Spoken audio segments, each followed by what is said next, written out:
ప్రభువునందు ప్రియాతి ప్రియమైన మీ అందరికీ ఉదయకాల శుభములు తెలియజేస్తూ ఉన్నా. ప్రభు మహాకృపను బట్టి శుక్రవారము 12వ తారీఖు 7వ నెల 2024 తారీఖున ప్రతిపాడు మండలము, శంఖవరం మండలము, అచ్చింపేట, గవిరంపేట గ్రామములందు సువార్త పరిచర్య చేయుటకు ప్రభువారు కృప చూపించారు. యేసుక్రీస్తు ప్రభువారు చదివించిన మాట, సర్వలోకమునకు సువార్త చాటుడి, నమ్మిన వారు రక్షించబడుదురు, నమ్మని వారికి శిక్ష విధింపబడును అని చదివించిన మాట, ప్రయాసపడి భారం వహించిన వారులారా నా యొద్దకు రండి, నేను మీకు విశ్రాంతి ఇచ్చేదను, రండి నేను మీ యొద్దకు వస్తాను అని ప్రభువారు పలికిన మాటలు పట్టుకుని మేము సువార్తీకరణ చేయుటకు ఆ ప్రాంతములకు బయలుదేరి వెళ్ళాం. ప్రభు మహాకృపను బట్టి వ్యక్తిగత పరిచర్య, వీధి పరిచర్య, రోడ్ల మీద దేవుని మాటలు పంచుకోవడానికి ప్రభువారు కృప చూపించారు. ఆ ప్రాంత వాసులందరికీ కూడా మమ్మల్ని చేర్చుకుని దేవుడి మాటలు విని చక్కగా దీవించబడ్డారు, ప్రార్థనలు చేయించుకున్నారు. అందరిని బట్టి నేను దేవుని మహిమపరుస్తూ ఉన్నాను. ఇలాంటి పరిచర్య ఇంకను జరగాలని చెప్పేసి మేమందరము దైవజనులు పాస్టర్ మధుబాబు గారు, పాస్టర్ పేతురు గారు, మేము కలిసి కొంతమంది యవ్వన బిడ్డలము కలిసి ఈ పరిచర్య జరిగించడానికి ప్రభు కృప చూపించారు. అందుని బట్టి మా కొరకు, మా పరిచర్యల కొరకు మీరును ప్రార్థించగలరని చెప్పేసి యేసుక్రీస్తు నామం పేరు కోరుచు ఉన్నాం.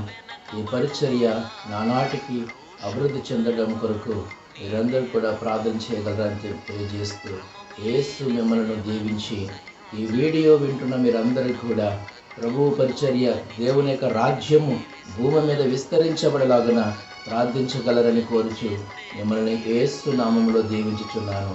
ఆమేన్. పాపములను విమోచించాలని చెప్పి ఆయన ఈ భూమి మీదకు రావడం, సిలువ వేయబడి మరణించి మనుషులందరినీ కూడా సజీవులుగా చేసి పాపరహితులుగా చేయడం కోసం ఆయన తిరిగి సమాధిలోంచి లేవడం జరిగింది. ఆయన ఎలాగైతే తిరిగి లేపబడ్డారో మనుషులందరినీ కూడా పునరుద్ధాన శక్తి చేత యేసుక్రీస్తు దేవుడు మనందరినీ కూడా మరణించిన తర్వాత జీవితం ఉంది. ఆ జీవితము మనలను యేసుతో కూడా, యేసు ఉండే స్థలములు, పరలోక రాజ్యములు, అంటే మన సంప్రదాయ ప్రకారం మన స్వర్గలోకం అని మనం ఏదైతే అనుకుంటూ ఉన్నామో ఆ లోకములో ఉండాలంటే యేసే మార్గము, యేసే సత్యము, యేసే జీవము. నా ద్వారా తప్ప ఎవరును స్వర్గలోకమునకు అనగా పరలోకమునకు ఎవరు కూడా రాలేరు అని చెప్పేసి అంటున్నారు. అందుకే మనం యేసును నమ్మాలి. ఎందుకు మనం యేసును నమ్మాలి అని చెప్పేసి అంటే దేవుని లాగా మనం మార్పు చెందబడటానికి, పాపము లేని వారుగా చేయబడటానికి. ఎందుకంటే మనము తల్లి గర్భమున పుట్టిన ప్రతి ఒక్కరూ కూడా పాపము ద్వారానే జన్మించారని మనం అందరం నమ్ముతున్నాం. ఈ పాపమును పోగొట్టుకోవడం కోసం ఎన్నెన్నో ప్రయత్నాలు చేస్తున్నాం, కానీ యేసుక్రీస్తు రక్తము చేత మనం కడగబడిన రోజున మనం పవిత్రులముగా చేయబడతామని పరిశుద్ధ గ్రంథము బైబిల్ చదివిస్తూ ఉంది. యేసు ద్వారానే, యేసు కార్చిన రక్తము, యేసు పొందిన దెబ్బలు మనలను పవిత్రంగా చేసి స్వస్థత, ఆరోగ్యకరంగా మనల్ని మారుస్తూ ఉన్నాయి. కాబట్టి యేసయ్యను నమ్మండి, మీ జీవితాల్లో నెమ్మదిని పొందండి, మీ జీవితాల్లో కలుగుతున్న భయములన్నిటి నుంచి విడుదల పొందాలని చెప్పేసి మీ అందరికీ తెలియజేస్తూ మీ కొరకు చిన్న ప్రార్థన మేము చేయబోతూ ఉన్నాం. ప్రార్థనలో ఏకీభవించిన వారందరికీ కూడా దేవుని వల్ల దీవించబడబోతున్నారని మేము నమ్మి విశ్వసిస్తూ ఉన్నాం. పరిశుద్ధమైన తండ్రి, నా యేసయ్యానికి వందనాలు చెల్లిస్తూ ఉన్నాం. ఈ మాటలు విన్న నీ బిడ్డలందరి జీవితంలో రక్షణార్థమైన మారు మనసు మీరు కలగ చేయండి. నీ పరలోక మహిమను విడుదల చేయండి అయ్యా. నీ బిడ్డలకు రక్షణ దయచేయండి, పాప విమోచన దయచేయండి, ఆరోగ్యము దయచేయండి, ఐశ్వర్యము దయచేయండి. నీ బిడ్డలకు కలుగు భయములన్నిటిలోంచి మీరు విడిపించండి. నీ బిడ్డలకు మీరే తోడై ఉండి అయ్యా, నిన్ను యేసు దేవుడని నమ్మి ప్రభువా వీరందరూ నీ బిడలుగా చేయబడినట్లుగా మీరు కృప చూపించి మరొక మహిమపరచమని, ఎందరైతే తమ నోటితో యేసే దేవుడని నమ్ముతారు వారందరూ నీ పిల్లలుగా అనుగ్రహించబడతారు, అలాగను పిలువబడతారని నువ్వు సెలవిచ్చావు. కాబట్టి అటు భాగ్యము ఈ ప్రజలకు కలుగునుగాక. యేసు నామములో మేము ప్రార్థించుచున్నాము తండ్రి. ఆమేన్. బోలో క్రీస్తు మహారాజుకే జై. యూదుల రాజుకే జై. క్రీస్తు మహారాజుకే జై. నీ పాపం పోవాలి. ప్రభువా, నా పాపాలను క్షమించి నన్ను నీ రాజ్యం రావడానికి నాకు సహాయం చేయమని ప్రార్థన చేస్తే యేసయ్య నీ పాపాలు క్షమిస్తాడు. నా మాట గారు బైబిల్ అంటారు.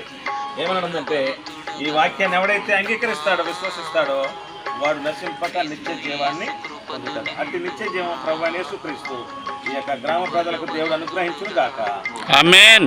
ప్రార్థన చేద్దాం. పరిశుద్ధుడా పరమ తండ్రి, ప్రేమగల మా యేసు ప్రభువా, మరి మేము ఎంతో దూరంకి ప్రయాసపడి నేను ఈ గ్రామం వచ్చి సువార్త ప్రకటిస్తున్నాను తండ్రి.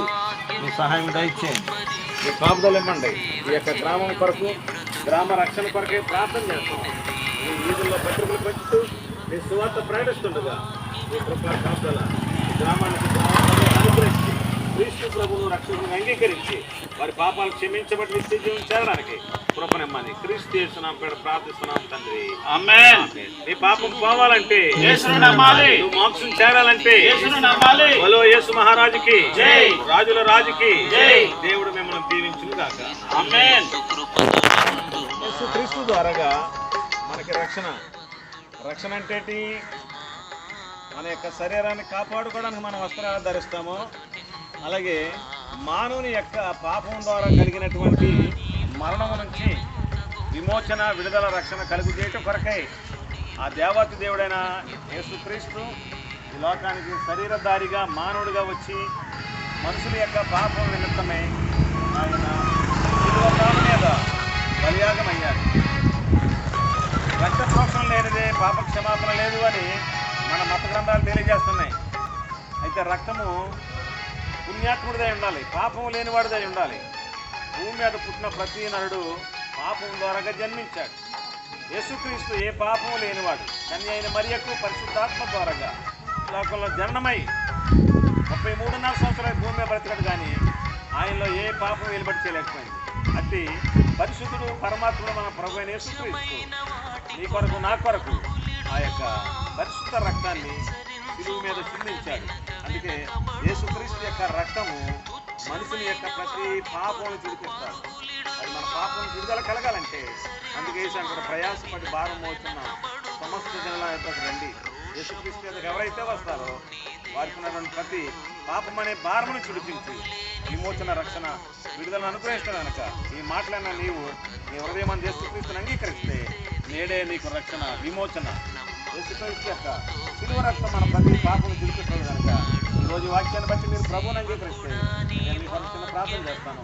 అంగీకరించండి, విశ్వసించండి. యేసు మిమ్మల్ని సొంత రక్షణగా అంగీకరిస్తే మీరు సంపూర్ణ విమోచన చేయబోతుంది. మరి గ్రామం కోసం ప్రార్థన చేస్తాము. మరి ఈదులో ప్రభావ ఇదిగో 3వసారి ఈ సేవకులు నేను కలిసి ఈదులో సువార్త ప్రకటిస్తూ ప్రభావ పత్రికలు పంచుతూ ఆయన ఈ వాక్యాన్ని ప్రకటిస్తుండగా అయ్యా ఈ మాటలు ప్రభావ కనీసం ఒక హృదయాన్ని ఆయన కలిగించగలిగేటట్టు సహాయం చేయండి. ఆయన మా వల్ల ఏం కాదు ప్రభావ, సమస్తం చేయగలిగే శక్తిమంతుడు మీరే. అలనాడు ఆయన విద్య లేని పామర్లు పిలుచుకుని ఈ భూ ప్రపంచం అంతా కూడా ఈ వాక్యాన్ని ప్రకటించడం వాడుకున్నారు ప్రభావ. ఈ మానవ మాతృలను ఈ పత్రికలు పంచి సువార్త ప్రకటిస్తుండగా ఈ ఊరిలో ఆయన ఒక్కరైనా ఈరోజు రక్షణ పొందడానికి అంగీకరించడానికి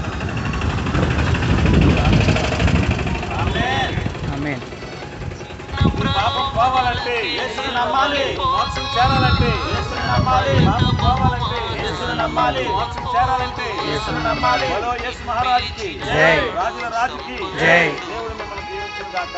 ఆమేన్.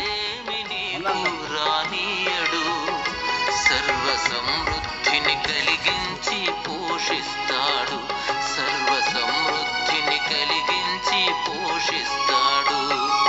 సేవకుడా నీ భాగ్యమెంత గొప్పది, సేవ చేయు నీ బ్రతుకు ధన్యమైనది.